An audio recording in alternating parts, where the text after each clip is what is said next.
साथियों, आप सभी का इस प्लेटफॉर्म पर स्वागत है। यहाँ पर हम लोग यूपी पीसीएस 2022 जिसकी प्रारंभिक परीक्षा 12 जून 2022 को होनी है, उसके लिए टेस्ट देख रहे हैं। और यह जो टेस्ट आज हम लोग देखेंगे, यह जीएस वर्ल्ड कोचिंग संस्था के द्वारा जो टेस्ट सीरीज कराई गई है, उसमें से जो पहला टेस्ट है जो कि एंशिएंट हिस्ट्री से संबंधित है, उसको यहाँ पर देखेंगे। इसमें आपके 150 प्रश्न जो है एंशिएंट हिस्ट्री के हैं। और यहाँ पे यह भी ध्यान रखिएगा कि यह जो पूरे पेपर जो है यह आपके केवल यूपी पीसीएस के लिए ही नहीं बल्कि आपके MP PCS, BPSC, Uttarakhand PCS, इन सभी के लिए भी काफ़ी महत्वपूर्ण है। तो चलिए इसको प्रारंभ करते हैं और आज के वीडियो में हम लोग 75 क्वेश्चन को कंप्लीट करेंगे और नेक्स्ट 75 क्वेश्चन को इसके सेकंड पार्ट में कंप्लीट करेंगे। तो पहला प्रश्न है, निम्नलिखित में से कौन सुमेलित नहीं है? दर्शन और प्रणेता को देखना है कौन सा सुमेलित नहीं है। तो द्वैतवाद के प्रणेता निम्बकाचार्य थे, सही है।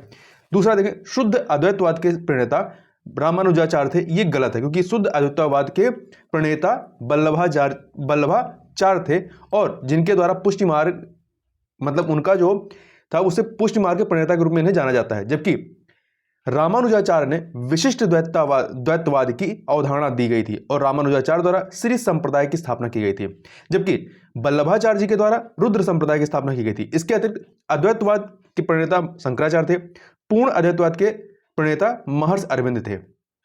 अगला प्रश्न देखते हैं, निम्नलिखित में से किसे आरंभिक जैन साहित्य के रूप में जाना जाता है? तो जो आपका अचरांग सूत्र है, बृहदकल्प सूत्र है, सूत्र कृतांग, इन तीनों को ही जो है आरंभिक जैन साहित्य के रूप में जाना जाता है, इसलिए डी ऑप्शन आपका सही हो जाएगा। आगे चलते हैं, षट खड़ागम ग्रंथ की रचना किसके द्वारा की गई? तो इसकी रचना जो है आपका आचार्य पुष्पदंत और आचार्य भूतबली के द्वारा मिलकर की गई थी, इसलिए डी ऑप्शन यहां पर आपका सही हो जाएगा। और यह जैन धर्म का सबसे बड़ा जैन ग्रंथ है जो 6 खंडों में विभक्त है, जबकि जैन आचार्य हेमचंद द्वारा परशिष्ट पर्व एवं त्रिषष्टि सलाका चरित्र की रचना की गई है। आगे चलते हैं, निम्नलिखित में से किस ग्रंथ को भगवान बुद्ध की जीवनी के रूप में जाना जाता है?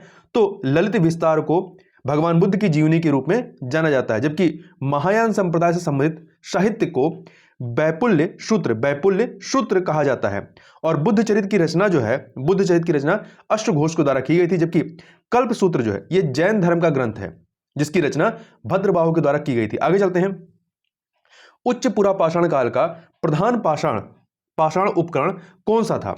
तो ये आपका ब्लेड था। उच्च पुरापाषाण काल का प्रधान पाषाण उपकरण ब्लेड है, जबकि फलक हो गया, आपका बेधनी हो गई, छिदनी है और खुरचुनी ये मध्य पुरापाषाण काल के मुख्य पाषाण औजार थे। आगे चलते हैं, निम्नलिखित में से किस काल को फलक संस्कृति की संज्ञा दी गई है? तो जो मध्य पुरापाषाण काल है, मध्य पुरापाषाण काल में फलकों की अधिकता के कारण इस काल को फलक संस्कृति की संज्ञा दी गई है। आगे देखते हैं, 1904 में लिखित पुस्तक अर्ली हिस्ट्री ऑफ इंडिया के लेखक कौन है? तो बीए स्मिथ, इनके द्वारा यह पुस्तक लिखी गई थी। जबकि political history of ancient India, जिसमें महाभारत के युद्ध के समय से लेकर के गुप्त साम्राज्य के समय तक का वर्णन है, के लेखक कौन है? एच.सी.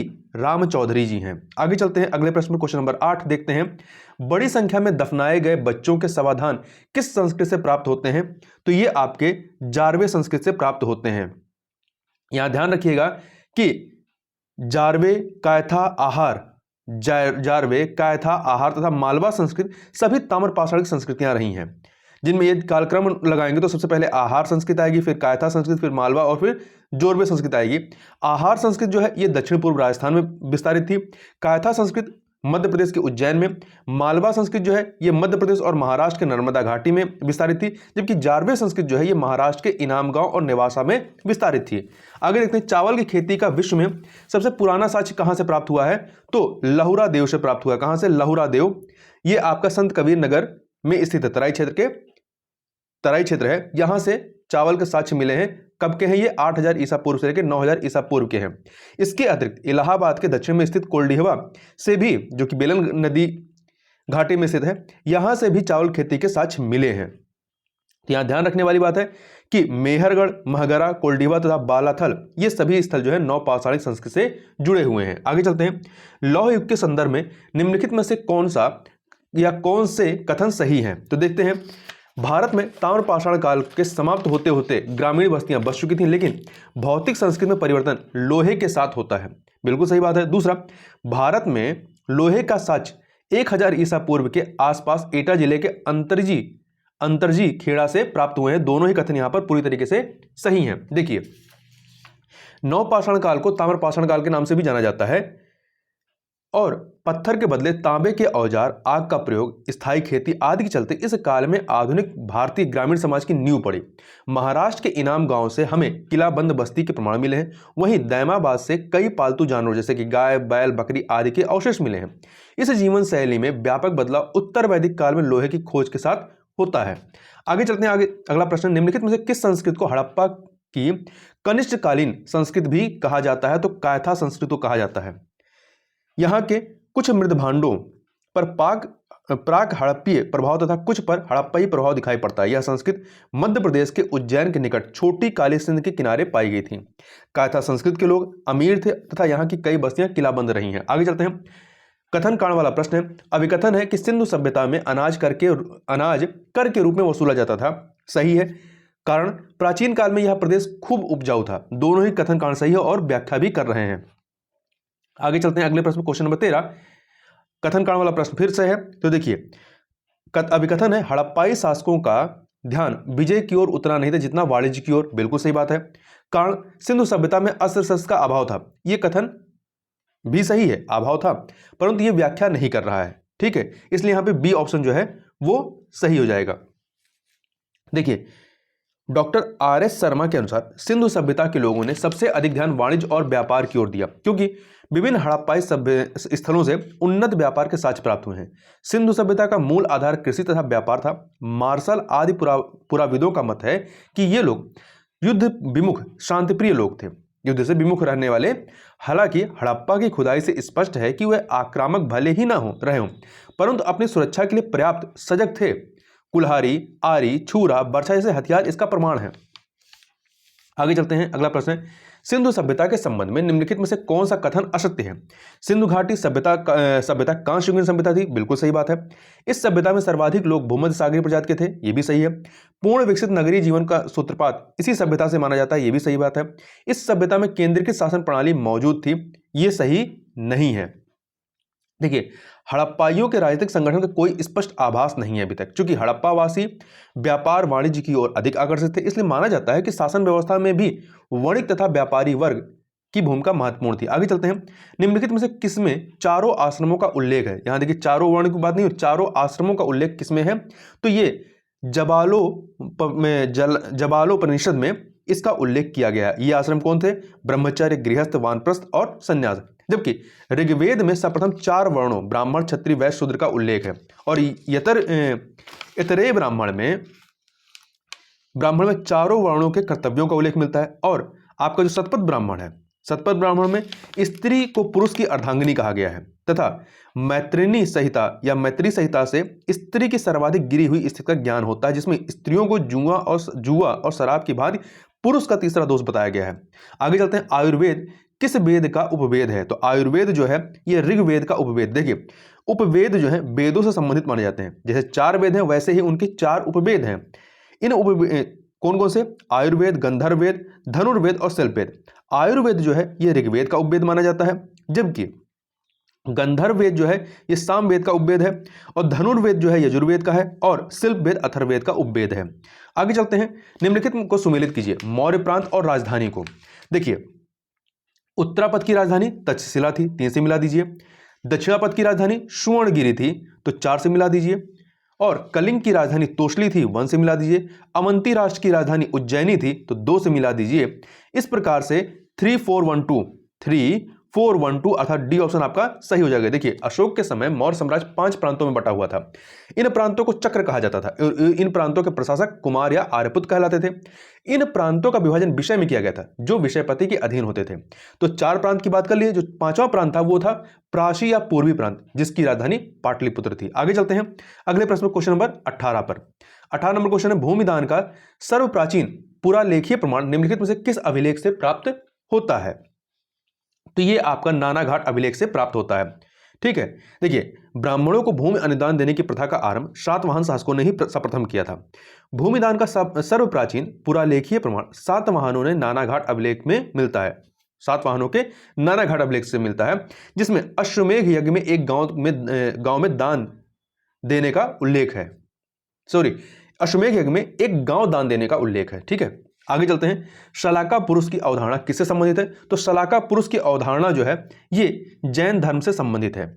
देखिए, शलाका पुरुष वाले में क्या है कि तीर्थंकर, चक्रवर्ती आदि प्रसिद्ध पुरुषों को शलाका पुरुष कहते हैं। इनकी संख्या 63 है, जिसमें 24 तीर्थंकर, 12 चक्रवर्ती, 9 बलदेव, 9 नारायण, 9 प्रतिनारायण। आगे चलते हैं। यूनानी और अर्मी अर्थात अरमाइक भाषा में खुदा अशोक का एक द्विभाषीय बाइलिंगुअल उत्कीर्ण लेख मिला है। कहां से मिला है? तो कंधार या कंधार कह सकते हैं, यहां पर मिला है। और यह अशोक द्वारा 260 ईसा पूर्व में 2 भाषाओं ग्रीक तथा अर्मी में उत्कीर्ण कराया गया प्रसिद्ध शिलालेख है। और यह अशोक द्वारा निर्मित कराया गया पहला शिलालेख जो उसके शासनकाल के 10वें वर्ष में उत्कीर्ण कराया गया था। आगे चलते हैं। अगला प्रश्न है, संगम काल के बारे में निम्नलिखित में से कौन सा कथन सही नहीं है? संगम काल में समय जानने के लिए जल घड़ी का प्रयोग किया जाता था, सही है। संगम काल में चावल मुख्य खाद्यान्न था, यह भी सही है। संगम काल में कौवे को अशुभ पक्षी माना जाता था, नहीं, संगम काल में कौवे को शुभ पक्षी माना जाता था, क्योंकि यह अतिथियों के आगमन की सूचना देता था। साथ ही कौवे नाविकों को सही दिशा का ज्ञान भी कराते थे, इसलिए इस कारण सागर के मध्य चलने वाले जहाजों के साथ उन्हें ले जाया जाता था। डी ऑप्शन, संगम काल में संगम साहित्य से दास प्रथा के अस्तित्व का प्रमाण नहीं मिलता है, तो यह सही है। यहां पे सी ऑप्शन आपका सही नहीं है। आगे चलते हैं। निम्न कथनों पर विचार कीजिए। पहला, गुप्त काल में उज्जैन सर्वाधिक महत्वपूर्ण व्यापारिक केंद्र था, सही बात है। दूसरा, गुप्त राजाओं ने सर्वाधिक स्वर्ण मुद्राएं जारी की थी, यह भी सही है, तो दोनों सही है, इसलिए सी ऑप्शन आपका सही हो जाएगा। देखिए, चंद्रगुप्त द्वितीय ने उज्जैन को अपनी द्वितीय राजधानी के रूप में विकसित किया और शीघ्र ही इसने वैभव एवं समृद्धि में पाटलिपुत्र को पीछे छोड़ दिया, जो कि इनकी पहली राजधानी थी। गुप्त शासकों ने सोने, चांदी एवं तांबे के सिक्के चलाए। गुप्तों के स्वर्ण सिक्कों को दीनार कहा जाता था। कुषाणों द्वारा यद्यपि सर्वाधिक स्वर्ण सिक्के चलाए गए, कुषाणों द्वारा यद्यपि सर्वाधिक शुद्ध स्वर्ण सिक्के चलाए गए, किंतु सर्वाधिक स्वर्ण सिक्के चलाने का श्रेय गुप्त वंश को है या गुप्तों को है। आगे चलते हैं। क्वेश्चन नंबर 23, गुप्त काल में निम्नलिखित किस स्थान पर सूर्य मंदिर का उल्लेख मिलता है? तो मालवा, बुलंदशहर, अंतर्वेदी, इन सभी भी मिलता है, तो डी ऑप्शन आपका सही हो जाएगा। ठीक है, देखिए, मालवा, बुलंदशहर, अंतर्वेदी जो कि गंगा यमुना दोआब है, इसके अतिरिक्त मूल स्थानपुर, यहां पर भी सूर्य मंदिर का उल्लेख है। तो गुप्त काल में मंदसौर शिलालेख के प्रारंभिक श्लोकों में सूर्य की उपासना की गई है। स्कंदगुप्त के काल का इंदौर ताम्रलेख से बुलंदशहर में स्थित सूर्य मंदिर का उल्लेख मिलता है। और मिहिरकुल के ग्वालियर लेख में ग्वालियर में एक प्रस्तर सूर्य मंदिर के निर्माण की जानकारी मिलती है। आगे चलते हैं। अगला प्रश्न, गुप्त काल का एकमात्र दुखांत नाटक कौन सा है? तो यह है मृच्छकटिकम। कौन सा है? मृच्छकटिकम है। इसके लेखक शूद्रक है। इसका नायक ब्राह्मण चारुदत्त है जो सार्थवाह है, और नायिका वसंत सेना नामक गणिका है। आगे चलते हैं। निम्नलिखित कथनों पर विचार कीजिए और यहां ध्यान रखिएगा थोड़ा सा और।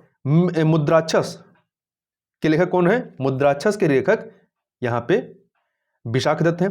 देवीचंद्र गुप्तम के लेखक जो है देवीचंद्र गुप्तम के द्वारा की गई थी। और मालविकाग्निमित्रम के लेखक कौन है? कालिदास रहे हैं, और ये कालिदास का प्रथम नाटक था। आगे चलते हैं। निम्नलिखित कथनों पर विचार कीजिए। 2 कथन दिए गए। पहला है, गुप्त काल में कदंब और गंग राजाओं ने जैन धर्म को आश्रय दिया। बिल्कुल सही बात है। इस काल में मथुरा और बल्लभी दिगंबर संप्रदाय तथा बंगाल में पुण्यवर्धन श्वेतांबर संप्रदाय का केंद्र था। तो यह कथन गलत है, क्योंकि इस काल में मथुरा और बल्लभी जो है ये श्वेतांबर संप्रदाय तथा बंगाल में पुण्यवर्धन जो है दिगंबर संप्रदाय का केंद्र, तो ये उल्टा लिखा हुआ है, इसलिए सही नहीं है।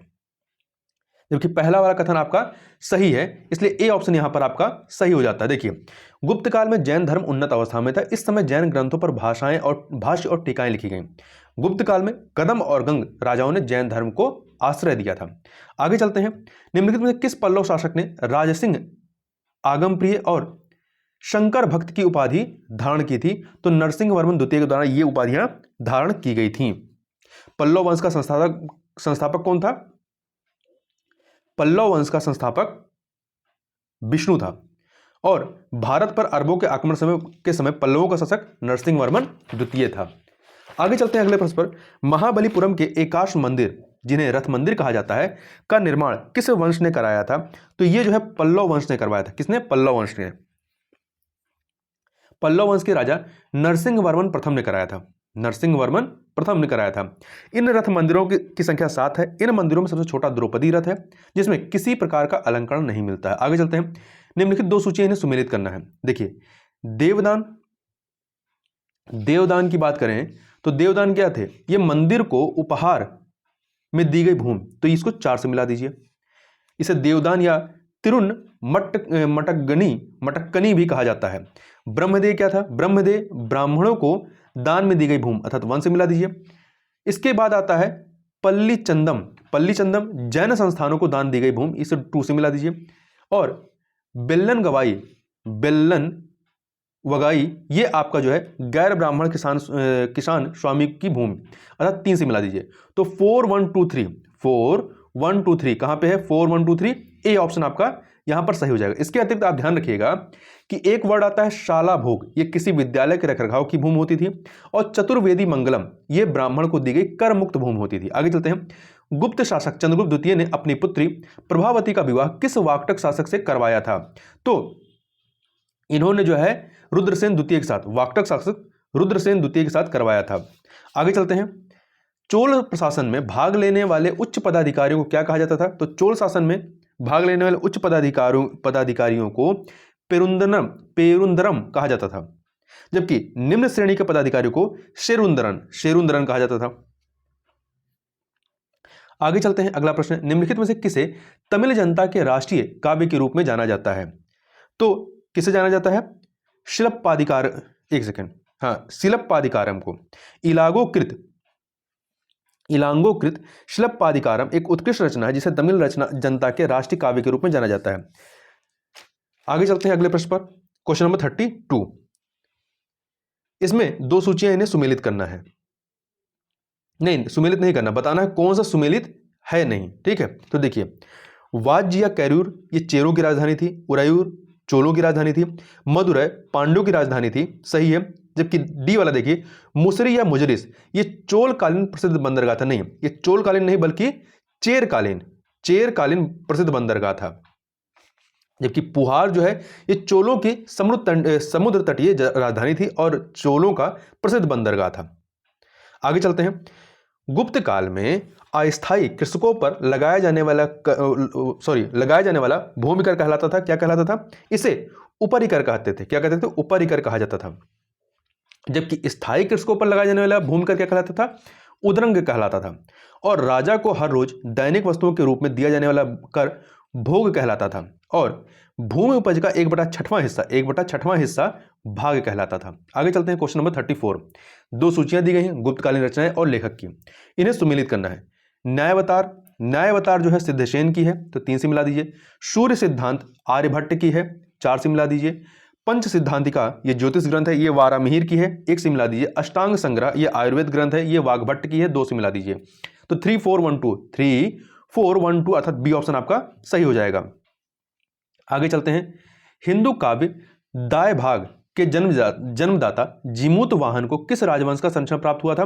तो इन्हें जो है पाल वंश का संरक्षण प्राप्त था। इसके जन्मदाता जीमूत वाहन को बंगाल के पाल शासकों का संरक्षण प्राप्त था। और दाय भाग जीमूत वाहन कृत एक प्राचीन हिंदू धर्म ग्रंथ है जिसके मत का प्रचार बंगाल में हुआ है। किस राजवंश द्वारा कश्मीर में मार्तंड मंदिर का निर्माण कराया गया था? तो कारकोट वंश के द्वारा कराया गया था। देखिए, कल्हड़ की राजतरंगड़ी से कश्मीर के 3 राजवंशों कारकोट, उत्पल एवं लोहार वंश की जानकारी मिलती है। कश्मीर में मार्तंड मंदिर का निर्माण कारकोट वंश के सबसे शक्तिशाली राजा ललितादित्य मुक्तापीठ ने करवाया था। आगे चलते हैं, निम्नलिखित में से कौन सा ग्रंथ पंचतंत्र का अरबी अनुवाद है? तो यह है कलिला वादमीना। देखिए, 712 ईस्वी में भारत में मोहम्मद बिन कासिम के नेतृत्व में सफल आक्रमण होता है और अरब विद्वान यहां पर आते हैं। भारतीय विद्वानों की सहायता से विष्णु शर्मा द्वारा रचित पंचतंत्र का कलिला वादिमना के रूप में अरबी भाषा में अनुवाद किया गया। आगे चलते हैं, नर्मदा नदी पर निम्नलिखित में से किसने सम्राट हर्ष के दक्षिणावर्ती अग्रगमन को रोका था? तो पुलकेशिन द्वितीय के द्वारा रोका गया था। चालुक्य वंश के शासक पुलकेशिन द्वितीय ने वर्धन वंश के शासक हर्ष को युद्ध में पराजित किया और उसके दक्षिणवर्ती अग्रगमन को रोका। एहोल प्रशस्ति में इसका उल्लेख मिलता है। आगे चलते हैं, निम्नलिखित में से किस ग्रंथ में सिंचाई के लिए रहट के प्रयोग का प्रथम उल्लेख मिलता है? तो गाथा सप्तशती में मिलता है। ठीक है, और इसके रचयिता कौन थे? हाल या शालिवाहन। आगे चलते हैं अगले प्रश्न पर। क्वेश्चन नंबर 40 देखते हैं। वेदांगों की कुल संख्या कितनी है? वेदांगों की कुल संख्या 6 है। कितनी है? 6 है। वैदिकोत्तर साहित्य में सुपथ्य तया वेदांग और उपवेद को रखा जाता है। यदि वेदों को देखें तो वेदों के 6 अंग हैं। ठीक है, कुल संख्या कितनी है वेदांगों की? 6 हैं। इसमें शिक्षा, कल्प, व्याकरण, निरुक्त, छंद और ज्योतिषी, ये 6 हैं। आगे चलते हैं। गुप्त काल में स्त्रियों की दशा में पहले की अपेक्षा गिरावट आई। इसके निम्नलिखित में से क्या कारण थे? उपनयन संस्कार का बंद होना, अल्पायु में विवाह होना, पर्दा प्रथा का होना, सती प्रथा का होना, स्त्रियों का संपत्ति का अधिकार न होना। तो ये वाला डी वाला छोड़ दीजिए, पांचवा कारण नहीं था। 1 2 3 4 अर्थात डी ऑप्शन आपका सही हो जाएगा। देखिए, इस काल में स्त्रियों को संपत्ति संबंधी अधिकार में महत्वपूर्ण परिवर्तन है। इस काल में पहली बार याज्ञवल्क्य की स्मृति में पत्नी को भी पति की संपत्ति का अधिकारी बताया गया। तो इसलिए डी पांचवा वाला जो है वो कथन सही नहीं है। आगे देखते हैं, निम्नलिखित में से किन गुप्त शासकों द्वारा अश्वमेध कराया गया? तो कुमारगुप्त और समुद्रगुप्त के द्वारा कराया गया था। कुमारगुप्त और समुद्रगुप्त के द्वारा, अर्थात ए ऑप्शन आपका सही हो जाएगा 2 और 3। देखिए, गुप्त शासकों में केवल 2 शासक समुद्रगुप्त और कुमारगुप्त द्वारा अश्वमेध यज्ञ करवाया गया था। आगे देखते हैं 43 नंबर क्वेश्चन। निम्नलिखित में से किस अभिलेख में कुमारगुप्त को शरदकालीन सूर्य की भांति बताया गया है? तो किसमें बताया गया है? तुमैन जो अभिलेख है इसमें, तुमैन अभिलेख में। तो मध्य प्रदेश के ग्वालियर जिले में स्थित तुमैन अभिलेख में कुमारगुप्त को शरदकालीन सूर्य की भांति बताया गया है। अगला है, हूणों का प्रथम आक्रमण किस गुप्त शासक के शासनकाल में होता है? तो ये स्कंदगुप्त के शासनकाल में हुआ था। हूण मध्य एशिया की एक बर्बर जाति थी। उनका पहला आक्रमण स्कंदगुप्त के शासन में होता है। खशनवाज के नेतृत्व में हूणों ने आक्रमण किया था। हूणों का दोबारा आक्रमण तोरणमण के नेतृत्व में होता है। स्कंदगुप्त और हूणों के बीच युद्ध का वर्णन भीतरी स्तंभ लेख में तथा हूणों पर स्कंदगुप्त की सफलता का गुणगान जूनागढ़ अभिलेख में मिलता है। तो दोनों ही अभिलेख इससे संबंधित हैं। आगे चलते हैं अगले प्रश्न पर। अगला प्रश्न है, गुप्तकालीन सर्वाधिक अभिलेख किस शासक के समय में प्राप्त हुए हैं? तो ये प्राप्त हुए हैं आपके कुमारगुप्त के समय में। कुल 18 इनकी संख्या है और इनके समय में ही गुप्तकालीन मुद्राओं का सबसे बड़ा ढेर बयाना मुद्रा भंडार राजस्थान से प्राप्त होता है, जिसमें 623 मुद्राएं शामिल है। जो मयूर शैली की मुद्राएं सर्वाधिक है। कुमारगुप्त कालीन कुछ अभिलेखों के नाम इस प्रकार से हैं: बिलसंड अभिलेख, तुमैन अभिलेख, मथुरा लेख, मनु कुंवर अभिलेख, उदयगिरी गुहा लेख इत्यादि। आगे चलते हैं। निम्नलिखित में से किस अभिलेख से 5 जैन तीर्थंकरों की प्रतिमाओं के निर्माण की जानकारी मिलती है? तो ये कहोम स्तंभ लेख से मिलती है।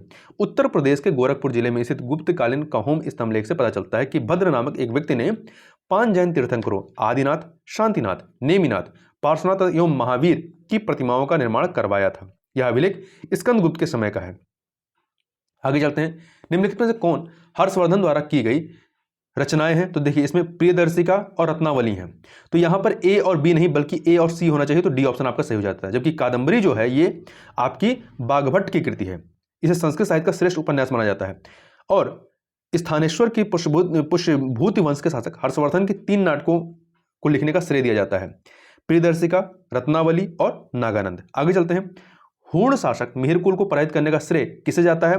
तो यह श्रेय जो है यशोवर्मन को जाता है, मालवा के शासक यशोवर्मन को। और परवर्ती गुप्त शासक बालादित्य ने भी मिहिरकुल को पर आक्रमण को उसे बंदी बनाया था, किंतु अपनी माता के कहने पर उसे छोड़ दिया था। आगे चलते हैं। निम्नलिखित में से किस राष्ट्रकूटकालीन शासक ने तुंगभद्रा नदी में जल समाधि लेकर अपने जीवन का अंत किया था? तो अमोघ वर्ष ने किया था। राष्ट्रकूटकालीन शासक अमोघ वर्ष जैन धर्म का अनुयायी था। उसने तुंगभद्रा नदी में जल समाधि लेकर अपने जीवन का अंत किया था। जबकि दंती दुर्ग जो है ये राष्ट्रकूट राजवंश के संस्थापक थे। आगे चलते हैं। पंप, पौन्न, योमरण्य इन्हें किस साहित्य का तिरत्न माना जाता है? तो कन्नड़ साहित्य का। किसका?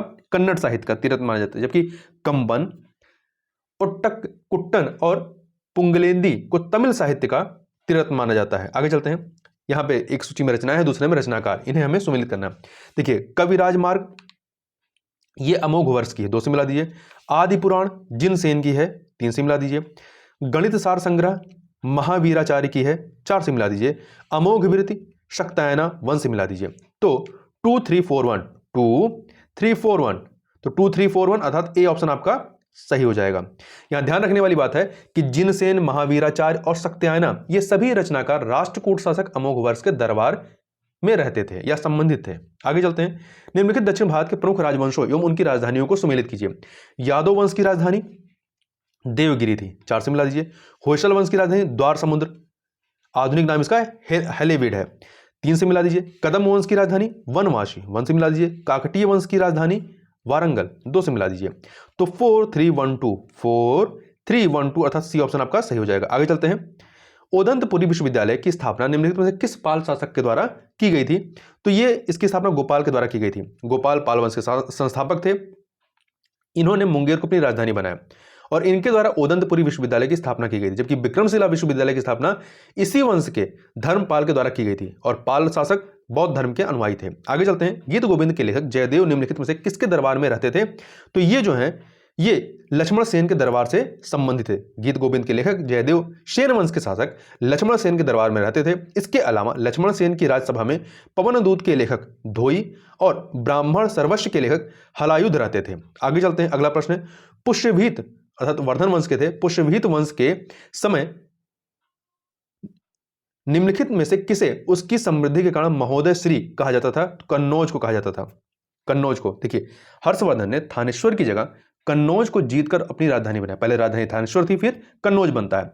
कन्नौज को उसकी समृद्धि के कारण इस काल में महोदय श्री कहा गया है। और हर्षकालीन शासन और कन्नौज की समृद्धि का उल्लेख वैनशांग के वर्णनों में भी मिलता है। आगे चलते हैं। कुषाणों की भारत में द्वितीय राजधानी कौन सी थी? मथुरा थी। और इनकी पहली राजधानी कौन सी थी? पुरुषपुर या पेशावर थी। आगे चलते हैं अगले प्रश्न पर। बुद्ध काल में उत्तर प्रदेश में निम्नलिखित में से कौन से प्रमुख गणराज्य थे? तो कपिलवस्तु के शाक्य और शम सुमेर पर्वत चुनार के भग्य। तो यह था सी ऑप्शन आपका सही हो जाएगा। देखिए, इस काल में उत्तर प्रदेश में 7 मुख्य गणराज्य थे। कौन कौन से? कपिलवस्तु के शाक्य, दूसरा शम सुमेर पर्वत चुनार के भग्य, तीसरा कुशीनारा के मल्ल, चौथा केलपुत्र के कालाम, पांचवां रामग्राम के कोलिये, छठा पावा के मल्ल, सातवां पीपल्लीवन के मोरिया। आगे चलते हैं। निम्नलिखित में से कौन से महाजनपद उत्तर प्रदेश में अवस्थित थे? तो वत्स जो है उत्तर प्रदेश जो वत्स महाजनपद है ये उत्तर प्रदेश में अवस्थित था। देखिए, 16 महाजनपद कुल रहे हैं, इसमें से 8 महाजनपद जो हैं वो उत्तर प्रदेश में अवस्थित थे। कौन कौन से? आपका वत्स सही है, इसके अतिरिक्त पंचाल, कौशल, काशी, कुरु, सूरसेन, मल्ल और चेदी। आगे चलते हैं। निम्नलिखित में से किस काल में उत्तर प्रदेश में संस्कृत भाषा या स्थापत्य कला तथा ब्राह्मण धर्म का पुनरुत्थान होता है? पुनरुत्थान पुष्मित शुंग वंश के शासनकाल में होता है। पुष्मित शुंग के द्वारा 185 ईसा पूर्व में शुंग वंश की स्थापना की गई थी और इसके द्वारा सतना में भरहुत स्तूप का निर्माण कराया गया तथा पतंजलि की अध्यक्षता में इसने 2 अश्वमेध यज्ञ भी किए थे पुष्मित शुंग ने। निम्नलिखित में से किस स्तंभलेख को अकबर ने इलाहाबाद के किले में स्थापित कराया था? तो प्रयाग स्तंभलेख को। अशोक के स्तंभलेखों की संख्या 7 है जो केवल ब्राह्मी लिपि में लिखे गए हैं। इनमें से जो प्रयाग स्तंभलेख है ये कौशाम्बी में स्थित है। इस लेख को अकबर ने इलाहाबाद के किले में स्थापित कराया। इसके अतिरिक्त दिल्ली टोपारा है, दिल्ली मेरठ है, रामपुरवा है, लौरिया अरेराज है और लौरिया नंदनगढ़, ये अशोक के प्रमुख स्तंभलेख हैं। आगे चलते हैं। अगला है सिंधु सभ्यता का सबसे पूर्वी पुरा स्थल। सबसे पूर्वी की बात कर रहे हैं। पुरा स्थल किस नदी के किनारे अवस्थित है? तो ये जो है हिंडन नदी। सिंधु सभ्यता का सबसे पूर्वी पुरा स्थल आलमगीर, जो कि वर्तमान में उत्तर प्रदेश के मेरठ जिला में स्थित है, हिंडन नदी के किनारे स्थित है। जबकि इस सभ्यता का सबसे पश्चिमी पुरा स्थल शुद्ध कांगेडोर दास नदी के किनारे है। जबकि सबसे उत्तरी पुरा स्थल मांडा चिनाब नदी के किनारे है और सबसे दक्षिणी पुरा स्थल दैमाबाद गोदावरी नदी के किनारे है। आगे चलते हैं। सिंधु सभ्यता में लाजवर्द मणि का आयात कहां से किया जाता था? अफगानिस्तान से, अफगानिस्तान के बदखशा क्षेत्र से, ठीक है। और यहां से चांदी का भी आयात किया जाता था। आगे चलते हैं। सिंधु सभ्यता से निर्यात की जाने वाली वस्तुएं में सूती वस्त्र, इमारती लकड़ी, हाथी दांत, पशु पक्षी, ये सभी के सभी इसमें शामिल थे। अर्थात डी ऑप्शन आपका सही हो जाएगा। देखिए, सिंधु सभ्यता के नगर अफगानिस्तान, फारस के खाड़ी क्षेत्र में स्थित देशों ईरान और इराक से, बहरीन तथा सुमेर से व्यापारिक संबंध रखते थे। आगे चलते हैं। धार्मिक दृष्टि से मथुरा में कंकाली टीला से प्राप्त मूर्तियां निम्न से किस धर्म से संबंधित हैं? तो ये जो है जैन धर्म से संबंधित है, जैन धर्म से। और इन कलाकृतियों को 3 भागों में विभक्त किया गया है। तीर्थंकरों की मूर्तियां, शासन देवताओं की मूर्तियां और आयज्ञपट्ट के रूप में। आर्यों की प्रशासनिक इकाई को अवरोही क्रम में सजाइए। अवरोही क्रम में मतलब छोटे से बड़े के क्रम में। तो देखिए, सबसे पहले क्या आएगा? सबसे पहले कुल आएगा, फिर आपका ग्राम आएगा, फिर विश्व आएगा, फिर जन आएगा और फिर राष्ट्र आएगा। इस प्रकार से आपका 5 2 3 4 1 ए ऑप्शन सही हो जाएगा। निम्नलिखित को सम्मिलित कीजिए। दो सूचियां दी गई हैं। पहला, एक तरफ ऋग्वैदिक कालीन अधिकारी हैं, उनके कार्य हैं। पुरुप का कार्य क्या था? ये दुर्गपति था, 4 से मिला दीजिए। स्पष्ट, जनता की गतिविधियों को देखने वाला गुप्तचर, 3 से मिला दीजिए। वाज्रपति, गोचर भूमि का अधिकारी, 2 से मिला दीजिए। उग्र, अपराधियों को पकड़ने का कार्य करता था, 1 से मिला दीजिए। 4 3 2 1 4 3 2 1 अर्थात बी ऑप्शन सही हो जाएगा। आगे चलते हैं अगले प्रश्न पर। ऋग्वैदिक काल में सभा एवं समिति के संबंध में निम्नलिखित कथनों पर विचार कीजिए। सभा एवं समिति के संबंध में तो देखिए, इसमें पहला है सभा एवं समिति राजा को सलाह देने वाली संस्था थी, बिल्कुल सही बात है। समिति श्रेष्ठ एवं सम्राट लोगों की संस्था थी, जबकि सभा सामान्य जनता का प्रतिनिधित्व करती थी। ये कथन गलत, उल्टा लिखा हुआ है। समिति जो है ये सामान्य जनता का प्रतिनिधित्व करती थी, जबकि सभा जो है ये श्रेष्ठ एवं सम्भ्रांत लोगों की संस्था थी। स्त्रियां केवल सभा में भाग लेती थी, नहीं, स्त्रियां सभा और समिति दोनों में भाग लेती थी, इसलिए ये भी कथन गलत हो गया। तो केवल यहां पे पहला कथन आपका सही है। आगे चलते हैं। ऋग्वेद में उल्लिखित सभी नदियों में सबसे पवित्र नदी कौन सी मानी जाती थी? तो सरस्वती जो है सबसे पवित्र नदी मानी गई है, सरस्वती, डी ऑप्शन, ठीक है। जबकि यहां ध्यान देने वाली बात है कि ऋग्वेद में सर्वाधिक बार उल्लेख जो है वो सिंधु नदी का है। गंगा नदी का उल्लेख ऋग्वेद में 1 बार और यमुना नदी का उल्लेख 3 बार हुआ है। ऋग्वैदिक काल में गविष्टि शब्द का प्रयोग किस के लिए किया गया है? युद्ध के लिए, युद्ध के लिए किया गया है। गविष्टि का अर्थ है गायों की खोज। युद्ध में कबीले का नेतृत्व राजा के द्वारा किया जाता था। आगे चलते हैं। ऋग्वैदिक कालीन दर्शन एवं उनके प्रवर्तक को सम्मिलित कीजिए। दर्शन और प्रवर्तक। सांख्य दर्शन के प्रवर्तक कौन रहे? कपिल मुनि, 3 से मिला दीजिए। वैशेषिक दर्शन के महर्षि कणाद, 1 से मिला दीजिए। उत्तर मीमांसा वादरायण, 2 से। पूर्व मीमांसा जैमिनी, 4 से मिला दीजिए।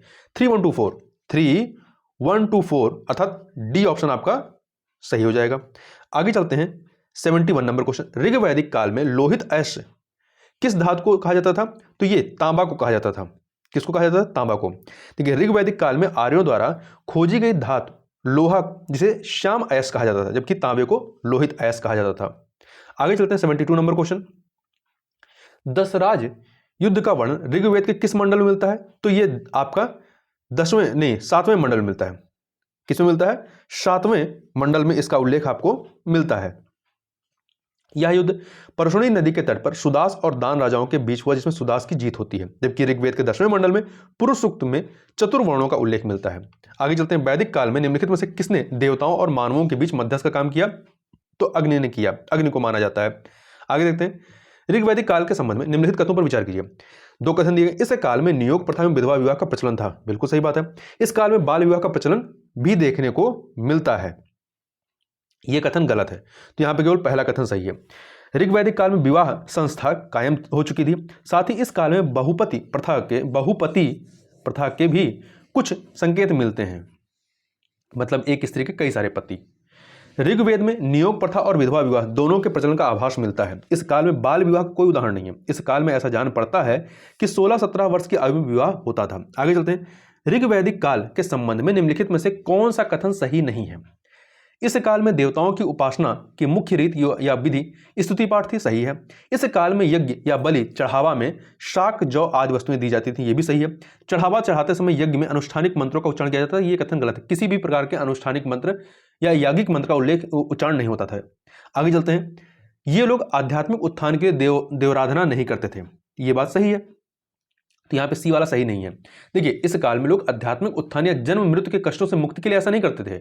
वह अपने देवताओं से संतति, पशु, अन्न, धान्य, आरोग्य आदि पाने की कामना से उनकी उपासना करते थे। आगे चलते हैं। सैंधव सभ्यता के प्रमुख स्थल किस नदी के किनारे स्थित हैं? प्रमुख स्थल और नदी के नाम दिए गए हैं। आलमगीरपुर, ये आपका हिंडन नदी के किनारे है, 2 से मिला दीजिए, और उत्तर प्रदेश के मेरठ जिला के में स्थित है। कालीबंगा घग्गर नदी के किनारे, 3 से मिला दीजिए, ये कहां पे है? राजस्थान के हनुमानगढ़ जिला में। कोटदजी, ये सिंध नदी के किनारे, आप 4 से मिला दीजिए, ये आपका सिंध प्रांत के खैरपुर स्थान पे है। धौलावीरा, ये लूनी नदी, 1 से मिला दीजिए, गुजरात के कच्छ जिले में। इस प्रकार से 2 3 4 1 अर्थात सी ऑप्शन आपका सही हो जाएगा। इस प्रकार से यहाँ पे हम लोगों ने 76 क्वेश्चन को देखा, बाकी बचे 74 क्वेश्चन को हम लोग नेक्स्ट पार्ट में कंप्लीट करेंगे। तो इस वीडियो में बस इतना ही, मिलते हैं नेक्स्ट वीडियो में, तब तक के लिए बहुत बहुत धन्यवाद।